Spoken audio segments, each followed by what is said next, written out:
Imagine all the nightmares you have ever had, everything capable of evoking such a powerful fear that sleep becomes impossible.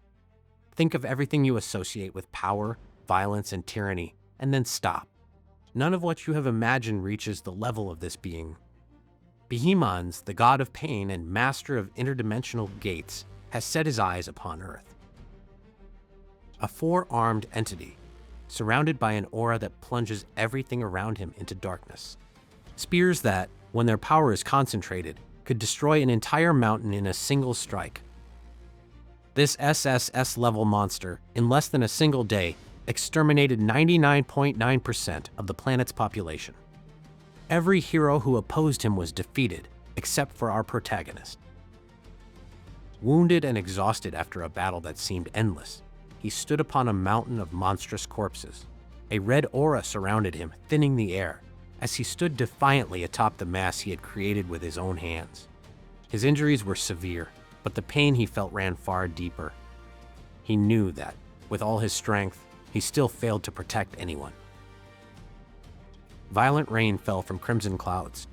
The rain carried its usual coldness, but the scent in the air was that of blood and the regret of a humanity that failed to withstand even a single day against a god. Looking up at the sky, the hero asked himself, "Who am I fighting for? Is there still anything or anyone left to save?" No, this was no longer about heroism. Suddenly, he felt a powerful aura. The protagonist immediately turned toward it, his instincts warning him that danger was approaching. Every muscle in his body tightened. In that moment, when he no longer knew why he fought, he became certain again. He fought through hatred. Hatred for the one who took everything he swore to protect. Behemoth appeared before him. His aura tore trees from their roots. His power was equivalent to all nuclear bombs on Earth detonating at once. Yet the protagonist stood firm. Behemoth wasted no time and attacked. With inhuman speed, the hero blocked the monster's punch. He leapt, and using his aura, struck a single point. Then he moved beyond the boundaries of time and space, and with a single sword strike, created a gigantic crater. With a single roar, Behemoth unleashed an energy beam visible from space. The battle continued, and the hero moved faster and faster, adapting to Behemoth's movements.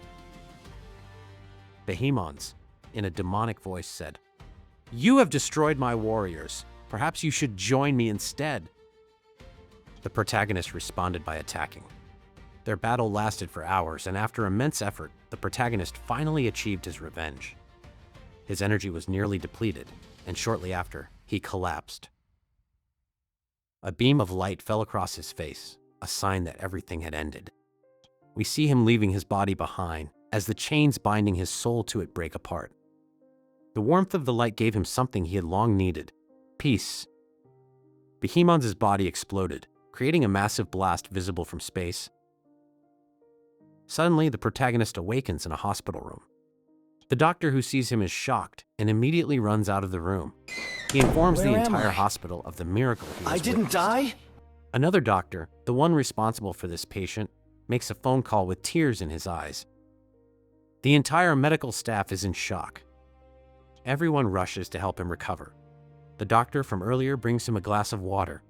A nurse who had cared for him for a long time is overwhelmed with joy, thinking, "It's a miracle." After drinking the water, he lies back on the pillow, not physically exhausted, but mentally drained. Tears begin to fall from his eyes without him understanding why. Seeing this, the doctor also begins to cry. He has no idea that the person in front of him once held overwhelming power. Later, his parents arrive, and their happiness is boundless. His mother, tears in her eyes, says, "Takeshi, my dear boy, I always knew you were a fighter. I always knew you would wake up one day." His father places his hands on her shoulders and says, "I never doubted you, my son." Takeshi simply smiles. Even though he does not recognize them, his instincts tell him they are wonderful parents. The family reunion moves even the most experienced doctors to tears. The doctors explain that he must remain hospitalized for recovery, which will take some time. However, shortly after his parents leave, Takeshi shocks modern medicine. He is already dressed in sports clothing left by his parents, and begins doing push-ups. His thoughts are clear. This world resembles mine, but its technology is slightly behind, maybe 2 or 3 decades. The energy of this planet feels similar to my world. Takeshi surpasses 560 consecutive push-ups. The doctors gather around him, and one of them says, "We understand, Takeshi. You are in peak condition. You may leave whenever you want." Takeshi leaves the hospital, but what he sees surprises him deeply. If the medical equipment seemed outdated inside, outside everything appears extremely futuristic. He cannot understand it. He wonders if, by mistake, he has ended up in another dimension again. Suddenly, a strong headache hits him, and a flood of information enters his mind. Details about this world, economy, conflicts, families. He understands, in this world, fields like medicine have developed more slowly, while society and entertainment dominate progress. He checks his pocket and finds money left by his mother. He decides he wants to get a haircut. This world could be a new beginning for him. The next day, cleanly dressed with a bag in hand, he decides to resume his studies at the university the former Takeshi attended. It is a prestigious university for those who possess something called martial energy in this world. In essence, it is similar to what his world called spiritual pressure, though here the energy exists in smaller quantities. He attends class where the lessons feel dull to him. However, he knows the former Takeshi had excellent grades in everything, but was weak in combat and control. Beside him sits Hikari Yue, the dream of every student in the university. She scans the protagonist, unable to believe how much he has changed during the time he was gone. After several hours, Takeshi thought it would be nice to go out with his parents. His father was looking forward to congratulating him for recovering in record time. No doctor had been able to explain the phenomenon. His father said, "I see you recovered quickly, and the doctors say you have strong martial energy. You did so many push-ups that you scared them. How is school going?" The protagonist, with a teary expression and a glass of wine in his hand, replied that it was nothing special, and then assured his parents that his studies were going well. The next day, a boy named Firechad, yes, that was his name, was reading from a small note he had written. He was trying to invite a girl out for coffee, and the effort he was experiencing felt more difficult than any physical training he had ever done. Sweat was pouring down his face, and the fear of being rejected completely overwhelmed him. It turned out the girl he was talking to was Hikari, and she had no interest in him. Later in class, an agent arrived. "Allow me to introduce myself. I am Agent Smith." He then displayed on a large monitor the image of an S-rank gate and an extremely dangerous monster. A creature with multiple dragon heads, a true atrocity capable of giving anyone nightmares. Firechad watched with interest, and Hikari was also curious. But the protagonist did not fully understand what was happening. He stepped forward, surprising Agent Smith. He said, "That creature is S-rank? It looks more like a common B-rank monster." Agent Smith warned him that even an E-rank gate at his current level would kill him in 10 seconds. But the protagonist replied that he could defeat any monster from S-rank gates on his own. This shocked the agent. He thought, what kind of arrogance is this? Looking directly at him, Agent Smith asked, "Are you sure about that, tough guy?" At that level of insolence, the agent couldn't remain indifferent. So he led the students into a highly modern room where a portal simulator was set up. He opened a rank D gate and asked, "Who goes in first?" The protagonist didn't hesitate. He stepped forward and asked to be the first to enter. After stepping through the portal, Takeshi found himself in a forest. The gate closed behind him, and his first reaction was surprise at how weak the energy felt in that place. After just a few steps, a goblin attacked him. But with a single, relaxed swing of his arm, our protagonist eliminated it instantly. The goblin collapsed, defeated and bleeding. Meanwhile, outside the portal, Director Maximus Vance was furious. He accused the agent of being irresponsible. How could you send a student into a rank D gate? He knew it was a simulation, but the pain felt inside was completely real. And if something went wrong, the student could be left with lasting trauma. Inside the gate, the protagonist wandered around, visibly bored, searching for the boss, already familiar with the fact that defeating it was the only way out. Suddenly, multiple goblins attacked him at once. With a single motion, he eliminated them all. With his palm pressed against his forehead, slightly irritated, he wondered why he had been sent to a place with such weak creatures. In his mind, a thought echoed. Are people in this universe taking this as a joke?